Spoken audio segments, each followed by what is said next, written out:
So here we have my raised bed. We got a lot of different things going on in here. I've got some cucumbers growing up in here. Behind the cucumber, there's a little row of radishes, and I got some lettuce, green and red lettuce. I've got the two zucchini plants growing. I'm gonna try to grow these ones vertically, let this one grow up a little bit higher. This one has to grow a little bit more before I can actually get it to go vertically. But what I want to show you today is my pumpkin plant. So I have this pumpkin plant that I grew on the very end or on the side of my raised bed and let it kind of grow down and grow onto the ground. As you can see, there's already, or here is some male flowers. I went ahead and cut off a couple of the leaves that were growing this way.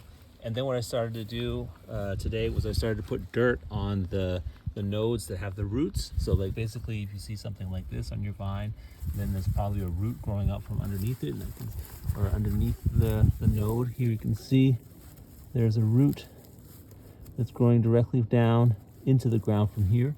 So that actually gives the pumpkin provides the pumpkin with more energy. Here's also one.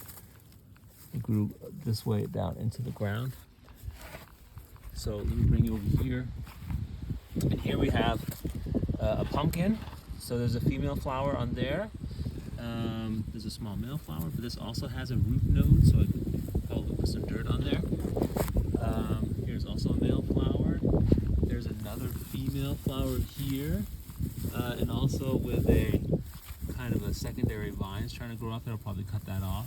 But what I'm going to do is I'm going to put dirt on those areas that had a root node and see how much better the plant grows in the next few weeks.